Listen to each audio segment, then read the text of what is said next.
कर्मचारियों के साथ काफी ज्यादा अनियमितता बढ़ती गई है। जी हाँ, आपने बिल्कुल ठीक सुना। हाल फिलहाल में देखने को मिला कि कर्मचारी अपनी मांगों को जोरों शोरों से उठाते हुए नजर आए थे और ऐसे में सरकार की तरफ से, शासन प्रशासन की तरफ से इन कर्मचारियों के साथ बेहतर व्यवहार नहीं किया गया है, जिस वजह से कर्मचारियों की नाराजगी और ज्यादा बढ़ती हुई चली जा रही है। आपको बता दें कि एनएमओपीएस यानी कि national movement for old pension scheme संगठन जो है ये कश्मीर से लेकर कन्याकुमारी तक फैला हुआ है। लगातार कर्मचारी यही मांग करते हुए नजर आ रहे हैं कि पुरानी पेंशन को बहाल किया जाए। और आपको बता दें कि एनएमओपीएस एकमात्र ऐसा संगठन है जो लगातार यही मांग करता हुआ नजर आ रहा है कि सरकार जल्द से जल्द पुरानी पेंशन को बहाल करे, एनपीएस और यूपीएस में संशोधन की बात न करे। लेकिन न जाने क्यों सरकार इन कर्मचारियों की बात को बिल्कुल भी नजरअंदाज करती हुई नजर आई थी। अब देखना ही होगा कि आखिरकार आगे चलकर क्या कुछ होता है। लेकिन इस वक्त पर पंजाब में जो कर्मचारियों के साथ रवैया अपनाया गया, इसको लेकर कर्मचारियों में नाराजगी और इसके बाद अब कर्मचारी क्या कुछ कदम उठाएंगे, इस विषय पर ज्यादा जानकारी देते हुए एनएमओपीएस संगठन के पदाधिकारी का क्या कुछ कहना है, आप भी सुनिए।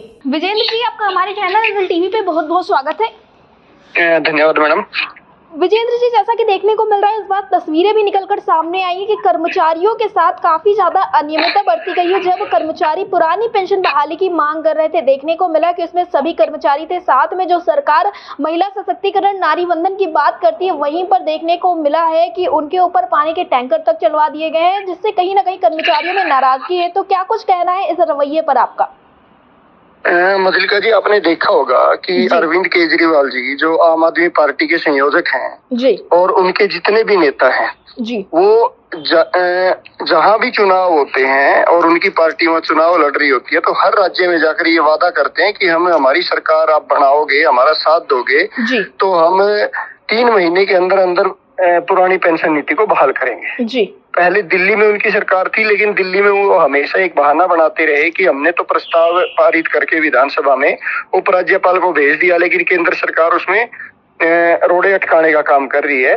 लेकिन पंजाब पूर्ण राज्य है और पंजाब में सरकार बने हुए लगभग 4 साल हो चुके हैं और अभी तक आम आदमी पार्टी की सरकार द्वारा वहां पर पुरानी पेंशन नीति को बहाल नहीं किया गया जी। और इसमें एक बड़े आश्चर्य और हास्यास्पद मैं बात कहूंगा कि आम आदमी पार्टी की सरकार ने वहां पर कैबिनेट के अंदर पुरानी पेंशन नीति को बहाल करने का प्रस्ताव जरूर पास किया, लेकिन धरातल पर ओपीएस को लागू आज तक नहीं किया गया। और अरविंद केजरीवाल जी चाहे गुजरात के चुनाव हो, वहां पर जाकर प्रेस कॉन्फ्रेंस करते हैं और एक बड़ा दावा करते हैं कि हमने पंजाब के अंदर पुरानी पेंशन नीति को बहाल कर दिया और गुजरात में भी हम ऐसा करने का काम करेंगे। उत्तराखंड जाते हैं तब भी ऐसे ही दावा करते हैं, हरियाणा आते हैं तब भी ऐसे ही दावा करते हैं, हिमाचल जाते हैं तब भी ऐसे ही दावा करते हैं। लेकिन आज तक धरातल पर सच्चाई बिल्कुल इसके उलट है। और जब हमारे कर्मचारी साथी, हमारे एनएमओपीएस के साथी जब सरकार से बार बार इसको लेकर बात करने की कोशिश करते हैं तो वहां के मुख्यमंत्री भगवंत मान जी कर्मचारियों से बात तक करना जरूरी नहीं समझते। कर्मचारी परेशान होकर, अभी बजट सत्र पंजाब का चला हुआ है तो कर्मचारियों ने विधानसभा का घेराव का प्रोग्राम रखा कि ताकि वो सरकार से बात कर सके और इस मुद्दे को जल्द से जल्द बहाल करवा सके। लेकिन जो भगवंत मान और अरविंद केजरीवाल बार बार कभी बीजेपी और कांग्रेस की नीतियों को गलत ठहराने का काम करते हैं, वो इनकी जहां सरकारें हैं वहां अगर किसी के ऊपर लाठीचार्ज होता है तो ये प्रेस कॉन्फ्रेंस कर करके उनको बड़े बड़े प्रेस कॉन्फ्रेंस करते हैं, बड़े बड़े लेक्चर देने का काम करते हैं। उन्हीं की सरकार के द्वारा हमारे साथियों के ऊपर लाठियां बांधी गई, हमारे साथियों के ऊपर वाटर कैनन का प्रयोग किया गया और यहाँ तक भी जब उनका मन नहीं भरा तो उन्होंने आंसू गैस के गोले तक दागने का काम किया। जो वहां आपने देखा होगा कि बहुत सारे हमारे साथियों को चोट लगी है, बहुत सारे साथियों की बाजू में फ्रैक्चर है, टांग में फ्रैक्चर है और यहाँ तक कि महिला सशक्तिकरण की जहां बात है वहां पर हमारी जो बहनें थी, हमारी महिला कर्मचारी थी, उनके ऊपर भी इन्होंने कोई रहम नहीं किया, उनके ऊपर भी लाठियां बांधी गई। कई हमारी महिला कर्मचारियों को, हमारी बहनों को गंभीर चोटें भी आई, वो बेहोश तक हुई। तो मैं आपके चैनल के माध्यम से अरविंद केजरीवाल जी से, आम आदमी पार्टी के नेताओं से, भगवंत मान जी से ये कहना चाहूंगा कि अपना ये दोहरा चरित्र बार बार जो आज आम जनता के सामने आ रहा है, एक राज्य में आप कुछ बोलते हो लेकिन जहां आपकी सरकारें हैं वहां लगातार आप कर्मचारियों का शोषण करने का काम करते हो। हमारे कर्मचारी नेताओं के ऊपर एफआईआर दर्ज की जाती है, जब भगवंत मान जी का कहीं किसी डिस्ट्रिक्ट के अंदर जिले में दौरा होता है तो हमारे साथियों को डिटेन कर लिया जाता है और यहाँ तक कि हमारे कर्मचारी जो नेता हैं उनकी दूर दूर बदलियां ट्रांसफरें की जा रही हैं, उनको प्रताड़ित करने का काम किया जा रहा है। जी विजेंद्र जी, जैसा कि देखने को मिल रहा है कि एनएमओपीएस की तरफ से लगातार कार्यक्रम तो जगह जगह पर किए ही जा रहे हैं, लेकिन क्या इस तरह के कार्यक्रम देखने के बाद कोई राष्ट्रीय स्तर पर कार्यक्रम देखने को मिल सकता है? क्योंकि जो रवैया इस बार अपनाया गया है वो बेहद ही गलत कहा जा रहा है। नहीं, बिल्कुल देखिए, जिस तरह का रवैया सरकारें अपना रही हैं, ये राजनीतिक दल अपना रहे हैं, मैं तो आम जनता से भी एक रिक्वेस्ट करूंगा कि ये जो आज चाहे महिलाओं की बात हो, चाहे आम आदमी की बात हो, चाहे किसान की बात हो, हर पार्टी अपने मैनिफेस्टो में उनके लिए बड़े बड़े दावे करती है कि हम इनके लिए ये करेंगे, वो करेंगे, इनकी आय डबल कर देंगे, एमएसपी लागू कर देंगे, पुरानी पेंशन लागू कर देंगे, पे कमीशन में बेनिफिट देंगे।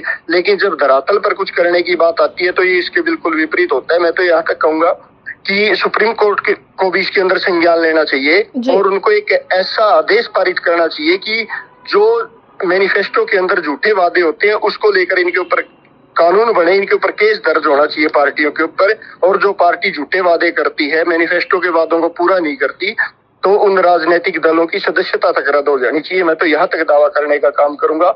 और ऐसे नेता जो आम जनता को मूर्ख बनाने का काम करते हैं, बड़े बड़े दावे करने का काम करते हैं, और मैं अरविंद केजरीवाल जी तो हमारे मंचों पर आकर कई बार दावा कर चुके हैं कि हम पुरानी पेंशन नीति को बहाल करेंगे।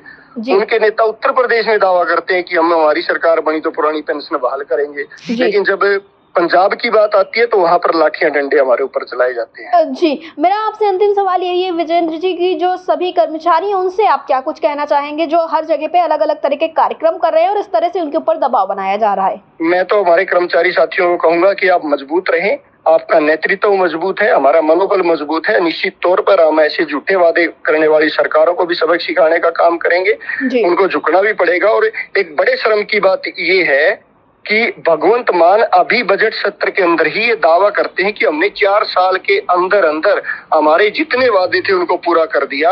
और जिस समय वो ये भाषण विधानसभा के अंदर दे रहे थे उस समय उनका प्रशासन, उनकी पुलिस हमारे साथियों के ऊपर लाठियां चला रही थी।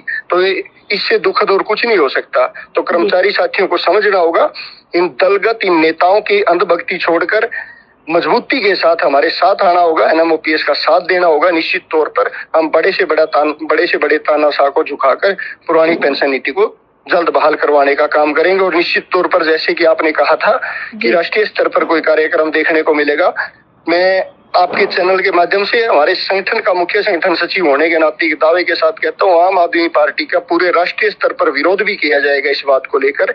और जो नेता या जो दल हमारी इस मांग को पूरा नहीं करेगा, निश्चित तौर पर उनके खिलाफ मजबूती से और बड़ा आंदोलन करने का काम किया जाएगा। जी, विजेंद्र जी, एयरटेल टीवी से जुड़ने के लिए बहुत बहुत धन्यवाद। Thank you.